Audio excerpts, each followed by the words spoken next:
Thank you all. Okay, I'm going to take over communication. We're welcoming this evening Clint Woods. He's the IDEM inspector to talk to us, educate us about some of the procedures for water quality in Alexandria and some of the questions. So Clint, you have the floor. All right. Whip out my computer here first. Is everybody familiar with how the drinking water viewer is? So the drinking water, if you guys have it on your phones, you guys are more than welcome to Google this and kind of follow along with me. So everything on the drinking water viewer is the public record for every single water system that's here in the state of Indiana. And what's the site when you say the viewer? What do you So if you just Google Indiana drinking water viewer, it'll be the first thing that pops up. And then I'll kind of walk everybody through that. I know there were some questions about things like being a public record. Right, all those things are public record. I'll just walk you through step one of how to look at all that public records first, because I kind of usually can stop the questions right then and there if there's something kind of going through. So I'll do that. So first, does anybody have any questions first before? So I'm your field inspector for all of Madison County. So I do all the drinking water, so all the municipalities for Madison County, those are what I work for. So what is your role detail? Are you overseeing testing, results, how to test, things like that, frequency of testing? So I oversee pretty much every aspect of your the drinking water process and the water quality for here in Alexandria. So we do sanitary surveys of the facilities every 3 years. Every month they do sampling. Then throughout the state, or not throughout the state, but there's also other requirements. Those requirements that are specific to anything will actually be here in that drinking water viewer. Where are you getting the testing samples Sir, from? excuse me, what point of order, just so you know, this is a presentation for the state, for the council. Yeah. We can take questions and answers in written form and at the end, Yeah, but it's not we can a, have questions. We have yes, but questions. it's not a public hearing, so we can't actually engage in back and forth content like that tonight. The technical. Yeah, but if you can, get them to us and submit them to us so we can have them, and we'll get with him as well, but just so he can. I understand, you don't have to. That's okay, no, but once he gets his presentation done, you know, however we can proceed to try to do some engagement. That's probably my bad. Which one to give him, you know, and you didn't know, no, you didn't know, because normally it's a public hearing setting, and we didn't do that for tonight, so, and we, if we need to do that again, we probably should with everything that's out there right now, but have a separate meeting for some Q&A and get more into that, so. From what I understand, Clint, there are 6 sites in Alexandria that are tested, is that correct? How many specific there are? Yeah, there's 6, and that's based on your population served. Right, okay. And so there are different tests. There are monthly tests, every 3-month tests, there's 6-month tests, there's yearly tests, there's every 3-year tests. So certain things are being tested regularly, and those are governed by the IDEM and then the EPA, right? Okay. So, and that's kind of the, you know, all that information will make sense once we sit down and see the drinking water view, because it has all that information. And as soon as they pull a sample, and then they use the lab that's HML there in Muncie, so it's a third-party lab. We don't have anything to do with that. Alexandria has nothing to do with that. Once those results come out, they come directly to us, to the state, before they go to anywhere, and then it gets uploaded automatically into the drinking water view. So any testing that gets done will automatically go directly into the system. Is he able to screen share? I have a He'd have question if to there's dial in, wouldn't HDMI. I just don't want to dump the meeting. he? No, I know. I'm If still we have him learning back, all the we'll have, technology. that's okay, we'll have him set up where he can. Yes. And then I'll be When I get better, hanging yes. around afterwards, so if anybody has any like questions directly to that, like I am more than welcome, like more than to stick around and show everybody how it belongs, specifically individually, so everybody who wants to have like that, like knowledge or that, you know, sit down of how it works. If you hit Windows K on your computer, you might be able to screencast it. I'm an instructor for a living, so this is my bread and butter. I'm gonna need to borrow your. Does anybody have the drinking water pulled up yet? On their phone like this? Alright, so in the search bar, so if you look for, there should be a little Windows icon for water systems. If you click on that, and you can just type in Alexandria.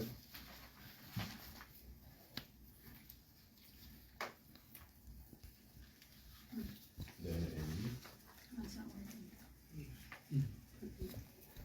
or you can even use the PWS ID. So each town or municipality or each public water system has its own code, and you can search it all by that too. And count it if it wants to go slow. I got it. Yeah, drinking water and viewer portal. Well, that's West Virginia. I don't want West Virginia.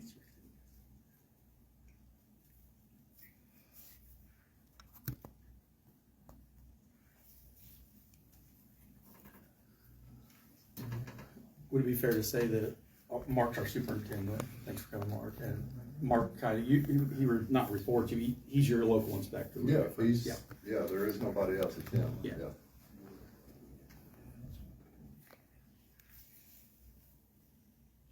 You can even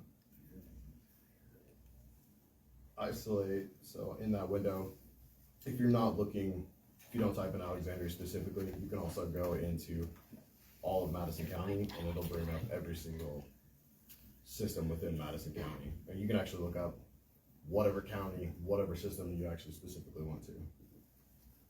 What was the viewer called again? Just Indiana Drinking Water Viewer. Thank you. It's the .gov website, correct? Yes, sir.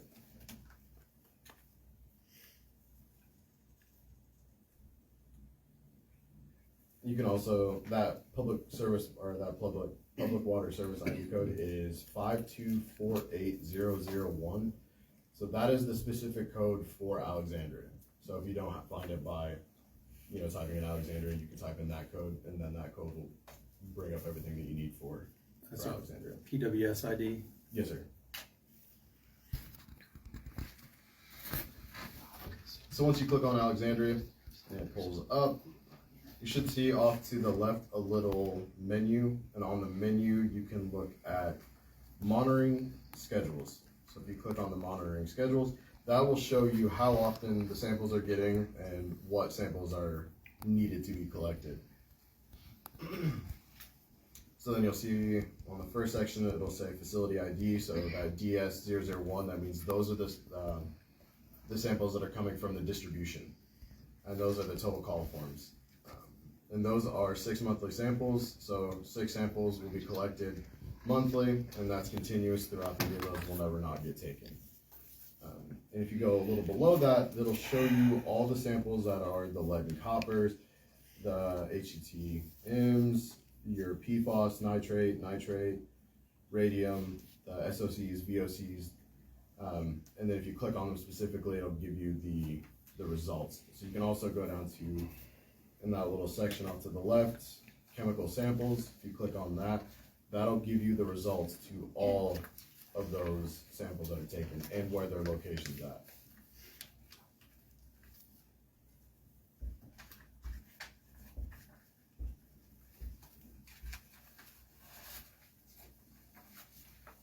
And that'll give, so that, what it's there for is to be able to give a snapshot of what the distribution is doing. All right, if there's anything with inside the samples that like positive or anything like that, we get it gets flagged, and then we get an immediate notification to come out. And then usually my first phone call is going to be to Mark and saying, hey, are you guys, flushing or anything like that? Like we usually, I don't know how many times we've been on the phone in the last 6 months. Probably a few times. So yeah, it's a pretty decent open communication with the systems and then us at IDEM of like if something's going on. But that's really, that drinking water tool is really the best place to find information.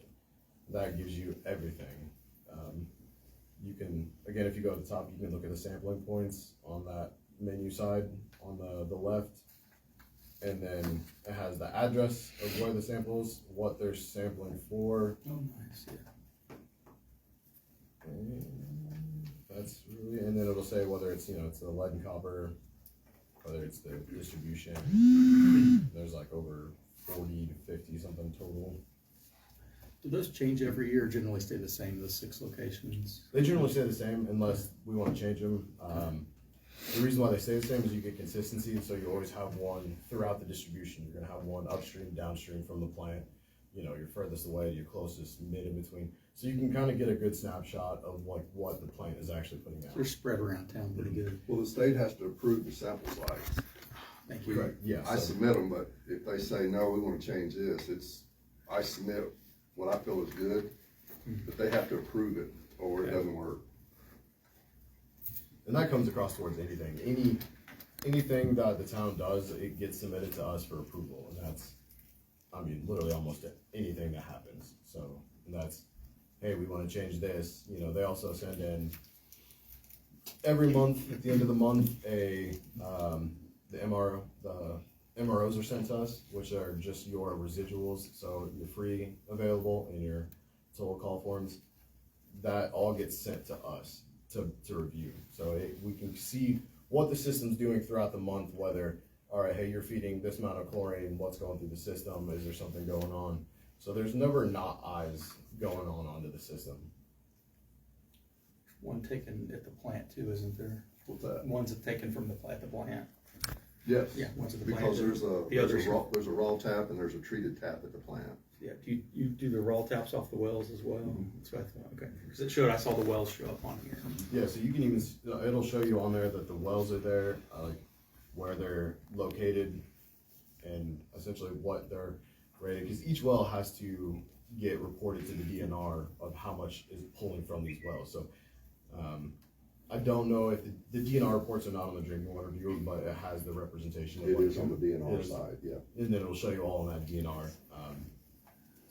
And then that's even something that we look at every 3 years of what their withdrawal report is from those, from the DNR when we send it out, so. And you mentioned MRO, because the public probably doesn't know some of the acronyms. I'm in the industry a little bit, so those are the monthly reporting forms.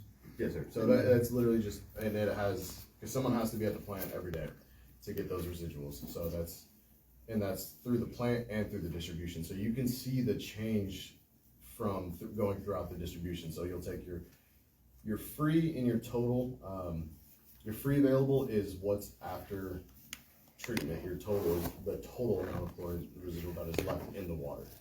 So when you're looking at the numbers, when you're looking at free and total, know that total is the total amount of chlorine, and then free is what's left pretty much after that treatment has taken place. That's the easiest way to kind of explain it. What's gonna get through the system up to the water tower, out to the houses at our tap. That's, And then throughout the distribution, the same thing happens to make sure that, hey, are these residuals matching generally what is on there? Because it's on a spectrum, so the numbers are never gonna be exact the same. So that's some things that some people kind of get confused about. They're like, oh, I took this reading here, but it's different here. But again, it's kind of on that spectrum of, this is reading right here, right now. Take it another second later, it's probably gonna give you plus or minus something, within that same ballpark. That's why we have a range of saying, hey, these are what your safe ranges of, your chlorine residual versus, it's all on a range. and generally speaking, most communities in Indiana use chlorine for disinfecting bacteria in the process. Some use UV and a few other, but typically that's common, just so the public knows that's a common treatment methodology. Correct, yeah, I don't think I don't think I have any system that's not using chlorine as their main treatment for water. That's very common. And that comes in 2 different forms. You have granular, gas, and liquid. So it's not just always just one type of way. I have a question. So we've had some individuals who've had concerns this weekend about E. coli in their system. Mm-hmm. And so they've purchased at-home test kits. What should they do if it comes back positive for E. coli? Yeah, first, if it's not EPA rated, it's kind of just for fun. So first thing is making sure that a test is an EPA rated test. I know we had one that I looked at from HML. Like that's good. HML's a good lab. You know, I don't think I've ever had an issue with HML coming back. I mean, I'm probably on the phone with HML once or twice a week, just verifying results. But like step one is really making sure that it's EPA if it's not an actual certified lab. Because if it's a certified lab, they're giving you their test stuff, and then they're going to go out. And then following procedures on that to a T. There's a lot that actually goes into taking a routine sample to go that. You're going to want to, you know, bleach and clean wherever that you're actually cleaning that from, or where you're taking that sample from. I know most common people say, well, if I'm bleaching this right now, I'm going to get a bad sample, or I'm going to get a good sample because there's bleach on it, right? Well, you want to clean, you know, a faucet first before you do that, so you're not getting any outside, because then it becomes a mechanical issue and not an actual representation of the water itself. All right, water is fluid, it's moving, it's going to be different from the day today, it'll be different tomorrow, and it's going to be different every single day. So making sure that that faucet or wherever you're taking a sample from is clean, and then kind of making sure that the maintenance that goes through everything else is done, and then letting it run, right? Because if you have a stagnant line in your house, you turn on one faucet, pressure can pull it from somewhere else that's in another line. So having your faucets run for a little bit before you take a sample, that's like really kind of key. That and being able to bleach and clean a faucet, making sure that the faucets aren't old or there's kind of been a lot of things. People are like, having a EPA or like a rated faucet is very important too, because you don't want to just buy something from, you know, somewhere that's not a reputable site and then throwing it on something. You don't really know where that faucet's coming from or how it's been cleaned or what it's actually made from. There's like a process. I mean, if you go from like a Lowe's or, you know, a Menards, something like that, most of those, if not all, are all going to be a certified or rated like actual faucet to use. Maybe brass or stainless steel or the proper metals too. Yeah, I mean, some of them, oh man, we had, where was it? I want to say we just had one in Anderson where it was like, the faucet was not good. And they were just, like, I think they bought it from somewhere online. They couldn't remember what website it was, but it wasn't like from a reputable place. And that faucet itself was like, contaminated and causing issues. And it was easy to find out because we took a sample from the faucet, and then we took some residuals from other places throughout the house, and then we could kind of isolate it down to one specific place. So, Is the garden hose tap, if you let that run, is that a fairly safe location to try to sample? not preferred. Not preferred, okay. Because most of the time, if someone doesn't have a vacuum breaker on an actual outside spigot, that can cause, you know, say I have a hose on a spigot that's hooked up directly to the house, the hose is just thrown outside, right? You're having a whole lot of line that's going to end up having a lot of stuff that get in there, and then it can end up getting into the system. So at that, you're going to be flushing that probably triple the amount of time of what you would from the inside of a house that on a faucet that's getting regularly used. Now, if you have a vacuum breaker, it's a little bit different, but that kind of stops the cross connection happening. But, you know, it's still better to have on. You want a better representation of what you're using daily to actually drink water, you know. Are we drinking out of a faucet, you know, spigot out in the backyard, or are we drinking from a faucet that's inside the house? And making sure that there's no other, like inline filters or anything like that inside the house. Making sure that the maintenance is getting done. You usually have a lot of problems with people put filters, like an inline filter in their house. Like a whole house filter. And then never changing that filter. Well, that filter after a while is just a breeding ground for bacteria.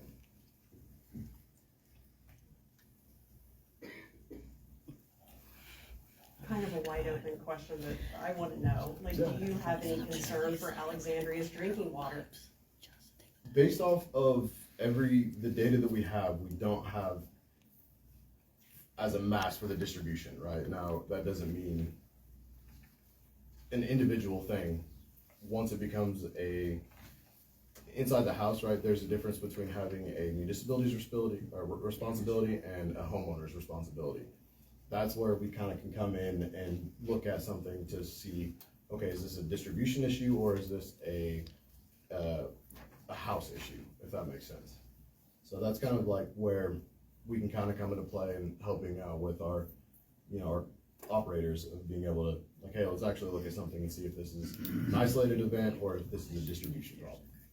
If you have a concern, what should be the process? Should we contact our local utility office, or should we contact IDEM?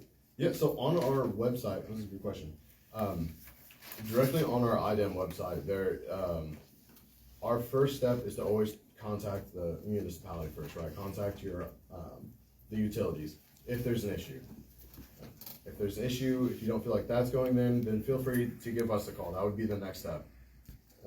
And then on our website, it specifically says how to actually do a reporting event, right? Hey, there's something wrong, I have an issue, and then you can kind of go through there and report that. And that's all directly on our IDEM website. And then asking the questions, hey, is there anything else?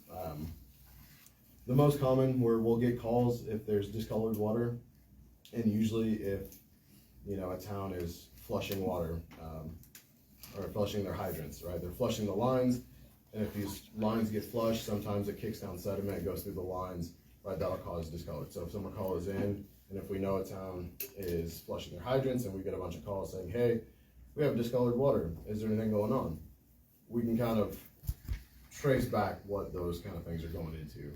So, but having those complaints online help us to be able to actually build a portfolio of what an issue is. Because if we don't have the actual reporting, we don't have the evidence, we don't have the grounds to go in and actually do an investigation towards it.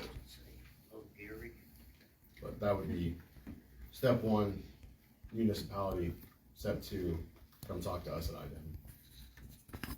So just scroll through the 147 items that showed on here, and the total column for them showed absent. It looks like on all those. If we get a presence, that pops for you guys to get with Mark, or Mark gets with you guys. And Yes, you guys start to try to figure out what's going on. Yep, so if a positive comes back throughout the routine sampling, then that triggers a whole nother thing of getting repeat samples. You'll get a raw water sample.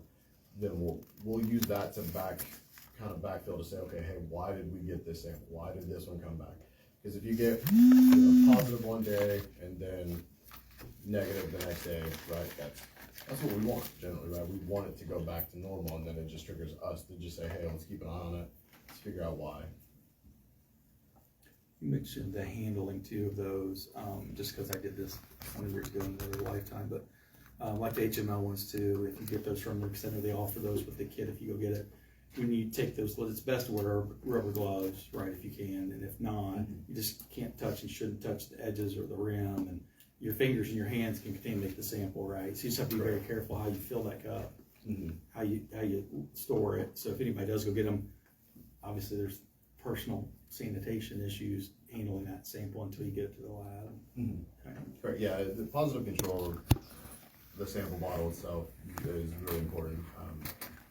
And again, that's kind of, if anybody has questions on that, by all means, I have no problem answering questions or kind of showing someone how. And he said, if anybody wants to test the water and have someone watch them do it from HML themselves, like I have no problem going in and kind of helping out, walking someone through it. The more tests that we have, essentially, right, the better snapshot we have of it, and it gets away that validity of the test or not. Did someone do something right, or did they do something wrong? Well, I've got no problem with coming around and helping anybody out or being there. I don't mean to hold the floor with you, I'm sorry. I just have one more Yeah, go question. ahead. The water from your kitchen sink versus your bathroom sink versus your bathtub, all the same water system, all coming from LA. So, okay, so if you get a positive test, it should show positive everywhere, right? Depending.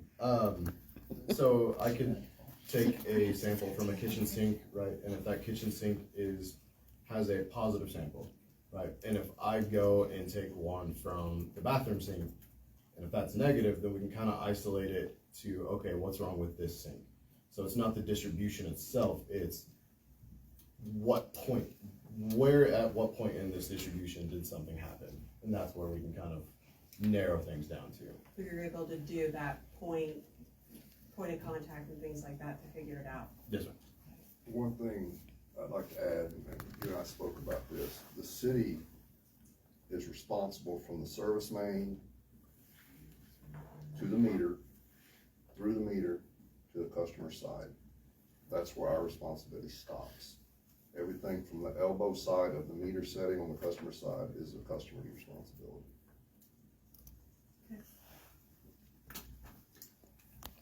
I don't want to hog the floor. Do you guys have any questions? I got a couple more.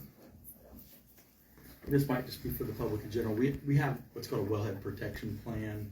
And Mark, I don't put you on the spot. We can talk about it later, but I was involved in those years ago here in a few other communities, but, or maybe you want to talk about wellhead protection areas. There's concerns with pollution and time of travel and the geology and the hydrogeology and where the water, you know, and I've seen the maps. Everybody here probably hasn't and understand those a little better, but our wells are, our drinking water comes from wells of 100 feet, 1,525 foot deep, if that's about right, Mark.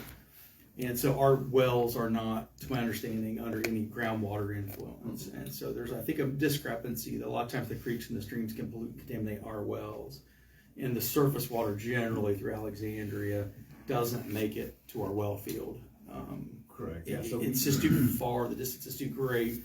There's too much strata, for lack of a better term, in between with the limestone, the gravel, the clay, the sand, and all those things. So say somebody dumps a 50-gallon drum right down here downtown or something, is that going to contaminate the wells? That's a very legitimate concern and question for somebody in town. Or for them to understand how it does and doesn't get conveyed to Pipe Creek versus where our well field is. Mm-hmm. I think it's good for people to understand there's a big separation there. Yeah, and you know, we just dealt with, so we just has a new well, right? Alexandria has a new well that we just put online not too long ago. Right, so part of that starting a new well process is getting that that testing for groundwater under the influence, and so that sampling already happened. So we know what's going to happen before, if it's under, and if it is under the influence, then right, then we're going to try to change the location of the wells. But the wells that we have, you know, here are in decent locations, so, and they're all the same, kind of right there. In those reports, Mark, are they updated every 5-10 years still? Do they still require those? The wellhead went in effect in 1999, then they went 10 years. Okay. Then you had to do every 5 years. Right. And that's where you have a hydrologist, which was Jim Carr out of Greenwood, still in business. When you get that, that is shipped off to the state of Indiana. You have to have their blessing on it and their approval, or it doesn't work. Right. And then you have to have a copy in City Hall, and you have to have a copy at the water treatment plant. When he comes to do his sanitary survey, he will want to see a copy of it. Right. And any potential threats to our water No, and I tell you, are in that. The best thing that happened to us, where the water plant is, where the wells are, is when the Baptist church got built, because where the Baptist church is, now the old licensed branch, Timberlake Estates, that was all farmland. I mean, we had corn growing less than 50 feet from a well. We still test for that with the VOC, the SOCs, and the IOCs, okay, which is every 3 years.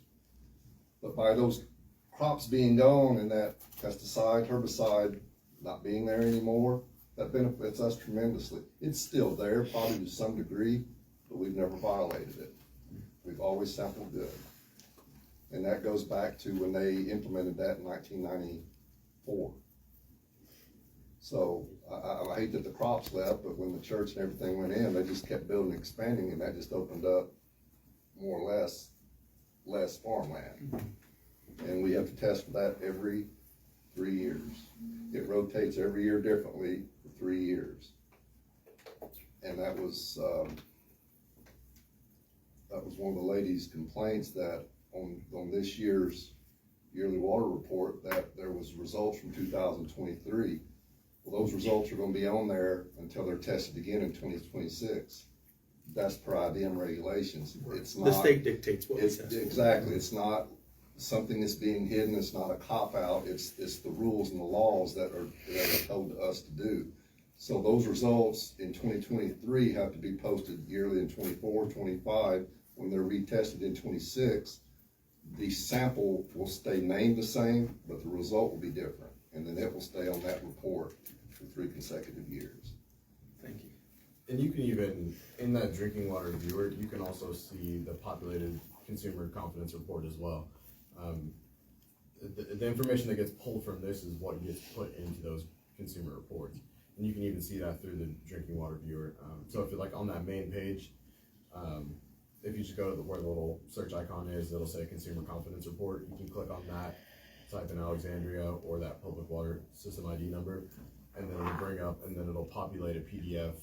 It's like 13 something pages, and it'll have everything that has been done within that next following reporting period. And when LDM created this, they did it in a 10-year implement to where the framework covers 10 years. Well, basically what you do is like what you tested in 2021, you're gonna do the same testing in 24. But like lead and copper's every 3 years. Back-T is monthly. There's one that's 10 years, which is asbestos. Everything else is 3 years. TTHM and HAA5 is done yearly. Nitrate is done yearly. We have to do those. We don't dictate what we test. The state of Indiana sends me a letter and tells me, just like we're fixing to start a new one called PFAs. I would try to pronounce the word, but I can't. Okay? This is basically a slang form of lithium. We had to test last year in May and November. Somebody said that, why did we only test twice? Why was it? That's what the state of Indiana told us, because they are overseen by the EPA out of Chicago. That's what they told them to tell us. First time we've ever tested it. Sample came back good, below the standards and the level of contamination for lithium. That will go into our normal scheduled monitoring beginning in 2027. It will either be quarterly or it will be, I believe, twice a year. It will depend on results and data that EPA compares. But that's what bothers me, is people just ask. Call me, text me, email me, and ask me. I will answer the question just like I am now. There's nothing that can't be explained. But the testing is not just what I decide to do, or Darcy sends an email, or Wendy, or says, hey, won't you test? That's not how it works. The state of Indiana dictates to you, and dictates a strong word. They mandate to you what you have to test in the Alexandria, Indiana community water supply. And they put it out in a 10-year implement, and then you rotate that every 10 years by adding a year. So what I got from 20 years ago, I'm still in the same original piece of paper in my office that I've got all kind of writings and dates on. This year is a slow year. This is a down year for us. We still have to do nitrate, which has been done. We still do back-T. We will do back-Ts every month till the end of time. We will have to do lead and copper this year because of the new well. That's 20 sites that we do, and that will be everywhere from Rachel's Highway Cafe all the way out to Get-Go. East and west in between, 20 sites between June 1st and September 30th. And and I asked businesses and residents, can I use your home or business as a testing site? I usually just go random. Some people say, no, you're not doing it. And some people, absolutely, when are you coming? So some of these are residential properties. Oh yeah, I mix them up. Okay. I do businesses, residents. I try to make sure the school is incorporated somehow into it. I talked to Clint the other day, and I thought it'd be a wonderful back-T site.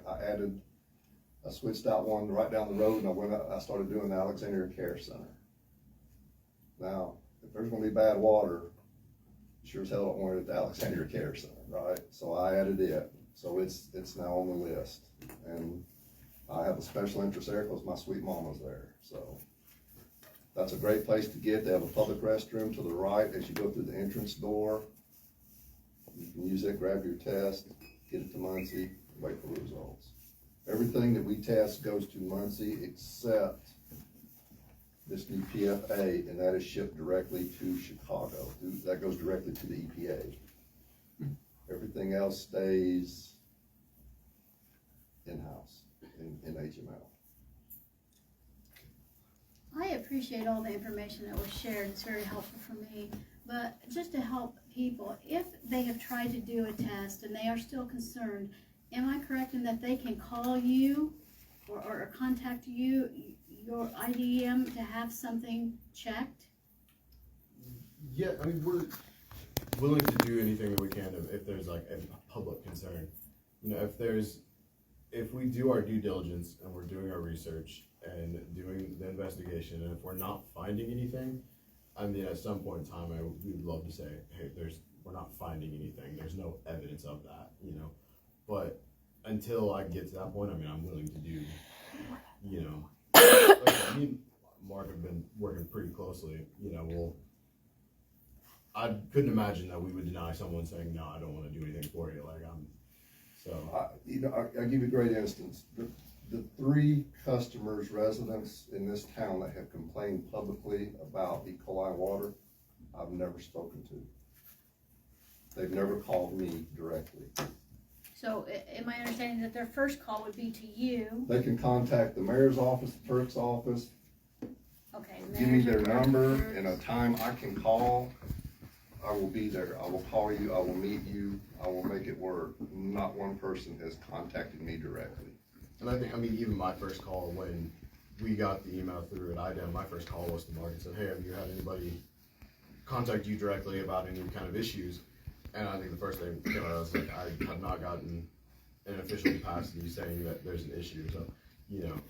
Well, good, that makes it clear that we have some definitive steps Yeah. that can be Yeah, taken. and that's honestly the best thing. If it will get heard. I know some people think if I call someone it's not gonna, it'll eventually get to us, and then we'll, you know, kind of work our way down and, you know, do what we can, you know. But, you know, because even my first call is, hey, is something going on with the water? Hey, are you guys flushing? Or I think that was my first thing I asked Mark, was like, hey, are you guys flushing right now? You know, and going through, but you know, we'll always do our due diligence and, you know, the best that we can. You know, our goal is to provide the best, you know, product that we can for everybody in a safe manner. Thank you. Thanks for being here. And you're free to answer questions maybe out in the lobby, is that right? Yeah, absolutely. I mean, I'll stick Okay. around for anything. I mean, I'm gonna go to one of the residents' house after this to take a look and see what we can do. You know, Thank you. you know, I've got a couple cards. I'll hand those out too, and you know, anything anybody needs, just let me know. Yeah, if Thank you could you. leave a Thanks, couple of your Mark and cards Glenn. here too, that'd be great. Absolutely. Thank you. Okay. Let's move to Humphrey's abatement. I'm gonna take this one. Okay. Hi.